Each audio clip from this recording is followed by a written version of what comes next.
Welcome back sa House of Recaps. Ang kwento natin ay base sa totoong pangyayari, na tungkol sa 6 na taong gulang na sundalo na nakipaglaban noong World War II. Nagsimula ang lahat sa tabing ilog sa bansang Russia, kung saan isang single mother na 2 anak na lalaki ang masayang nagpapalipas oras.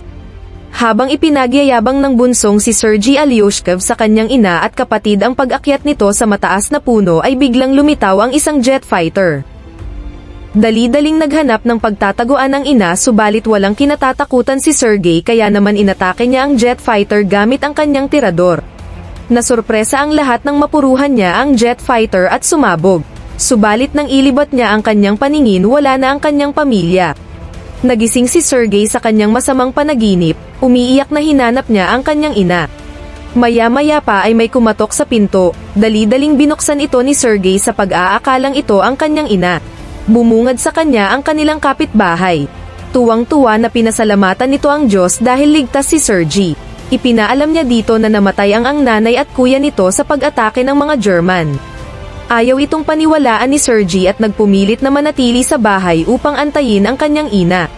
Maya-maya lang dumating ang mga kalaban. Tanging si Sergei lang ang nakatakas dahil nabaril nila ang babae bago pa man ito makalabas sa bintana. Sinunog ng mga German ang kanilang buong komunidad.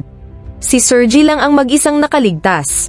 Tumakbo siya papalayo hanggang napadpad siya sa gitna ng kagubatan. Takot na takot siya habang tinatawag ang kanyang ina. Sa kagubatan siya nagpalipas ng gabi.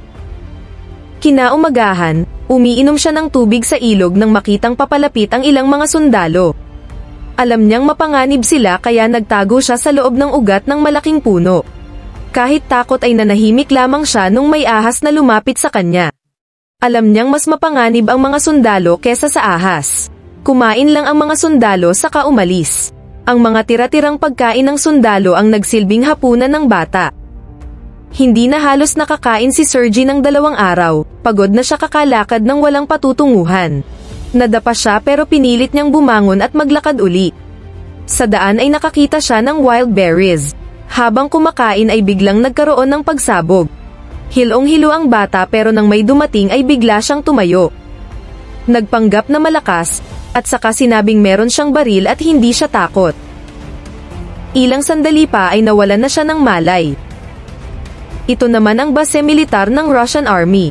Habang nag-aantay si Commander Kuznetsov ay dumating ang kanyang mga sundalo dala ang batang lalaki. Mahina at sugatan ito. Nang makuha nila ang tiwala ni Sergei dali-dali itong nagpakilala. Natawa na lang sila ng utusan ni Sergei na magpakilala ang commander. Naawa sila sa bata, kahit ang masungit nilang commander ay inalagaan din si Sergei. Pinkain nila ito at ginamot ang kanyang mga sugat. Hiniling ni Sergei kay Nurse Katya na mag-drawing ng fighter tank sa kanyang sugat. Simbolo na gusto niyang maging sundalo paglaki niya. Kinausap ng bata ang mga sugatang sundalo upang pagaanin ang kanilang loob. Marami rin siyang katanungan sa commander habang pinahiram nito sa kanya ang isang baril na walang bala. Pinagmalaki ng bata ang nakadrawing sa kanyang tiyan na simbolo ng pangarap niyang maging sundalo. Tuwing may oras ay nakikipaglaro din ang mga sundalo sa bata. Maraming bumibisita sa kanya at nagpapadala ng pagkain. Minsan pa nga ay pinakiusap ng sundalo sa commander na manatili na lang ang bata kasama sila dahil napamahal na sila dito. Subalit nais ng commander na ipadala si Sergei sa bahay ampunan para sa kaligtasan nito. Noong sumunod na araw, inatake sila ng mga kalaban. Marami sa mga sundalo ang napuruhan. Dumating na ang sasakyan na magdadala kay Sergei sa bahay ampunan. Nung magpaalam na ang commander sa bata ay binigyan niya ito ng baril na gawa sa kahoy bilang regalo. Niyakap siya ni Sergei at sinabing nag-aalala siya para sa commander. Napaiyak naman ang commander. Biglang nagbago ang kanyang isipan. Napagdesisyunan niyang ampunin si Sergei at manatili ang bata kasama sila. Noong gabi, hinanapan nila ang bata ng unipormeng pangsundalo. Sobrang saya nila na makasama si Sergei. Nagtatatakbo si Sergei sa sobrang saya nang bigla na lang nagpasabog ang mga German Army. Madami ang napuruhang sundalo.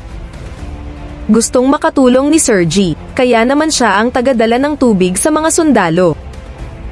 Inutusan naman siya ng isang sundalo na basahin ang sulat galing sa kanyang pamilya dahil nakabandage ang mata nito. Gustong tumulong ng bata kaso hindi siya marunong magbasa. Kaya naman gumawa-gawa na lang siya ng sarili niyang kwento. Sinabi niya sa sundalo na nakasaad sa sulat ay mabuti ang kalagayan ng kanyang baka doon sa kanila. Sinagot naman siya nito na wala siyang alagang baka. Nagtawanan na lang sila lahat. Napaga ni Sergi ang kanilang pakiramdam. Sa susunod na eksena, makikita natin si Nurse Katja at ang commander na nag-uusap. May pagtingin ang dalawa sa isa't isa pero wala pa sa kanila ang umaamin. Nasaksihan ng bata ang pagsabog ng isang bahagi ng kanilang kampo. Tinuruan siya ng commander ng mga tamang gawain, gaya ng pagpapakita ng respeto sa mga namatay na sundalo. Nang sumunod na araw, binigyan siya ng misyon na maghatid ng mga sulat sa mga sundalo. Mabilis niyang natapos ang task at nag-party-party pa kasama ang mga ito. Minsan habang naglalaro ay napalayo si Sergi sa kanilang kampo. May napansin siyang kung anong gumagalaw sa loob ng dayami. Dali-dali niyang ini-report ito sa mga sundalo. May pag-aalinlangang sumunod sila sa bata. Nang malapit na sila sa dayami nakita nila ang dalawang German spy at dinakip ito. Pinuri nila ang bata sa pagiging alerto nito. Noong gabi, pinirmahan na ng commander ang mga papeles para ampunin si Sergi. Nalaman naman ni Sergi na gusto ng commander si Nurse Katja kaya naman hinikayat niya ito na magtapat. Subalit nakita nila siya na may kausap na lalaki at inakalang may iba itong nagugustuhan. Inatake ulit ng mga German ang kanilang kampo. Ginawa ni Sergi ang lahat upang makatulong. Siya ang tagabigay ng bala sa mga sundalo sa frontline pero pinabalik nila ang bata dahil mapanganib.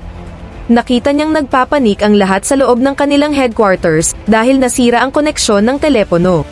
Palihim na sinundan ni Sergi ang sundalo na naatasan na ayusin ang linya ng komunikasyon. Nang mapuruhan ng sundalo lumapit agad ang bata. Tinanong niya ang naghihingalong sundalo kung paano niya maayos ang linya.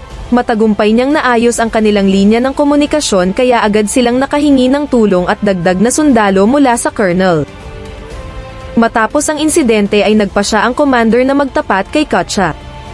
Bago pa man ito makasagot, may dumating na sundalo na may dalang sulat mula sa general. Inatasan sila na lumipat ng kampo. Nung sumunod na araw habang patungo sa bago nilang kampo ay biglang sumabog ang minahan na kanilang dinaanan. Nasira ang ilan sa sasakyan nila at nasugatan ang ibang sundalo. Napuruhan din ang commander at namatay ang isang sundalo sa pagsabog. Pero nagpatuloy sila hanggang makarating sa bago nilang kampo, kung saan ay sinalubong sila ng general. Agad na kinagiliwan ng general si Sergi. Nung sumunod na araw ay nakatanggap sila ng parangal kasama si Sergi. Ipinangako ng bata na ipagtatanggol niya ang bansa. Isang gabi ay pinasabog muli ng mga German ang kanilang base. Natrap ang commander sa ilalim ng guho. Sinubukan siyang tulungan ni Sergi at nagsisisigaw na humingi ng saklolo sa ibang sundalo. Nailabas naman nila ang commander. Kinabukasan, pinuntahan agad ng bata ang ama. Napansin nito na puro sugat ang kamay ni Sergi sa pagtatangkang pagtulong sa kanya kagabi. Ang bata ay naging parte na ng kanilang batalyon. Napamahal na sa kanilang lahat si Sergi, at kasakasama nila ito saan man sila magpunta. Sa pagtatapos ng pelikula, makikitang naglalakbay na naman ang kanila ang grupo patungo sa ibang lugar. Ayon pa nga sa kwento, ay nakipaglaban din ang bata sa gera sa Stalingrad at Poland. Ito ang kwento ni Sergi Alyoshkov, ang pinakabatang sundalo sa kasaysayan ng mundo. Ang kwento ng kanyang kadakilaan at katapangan ay hindi malilimutan ng mundo.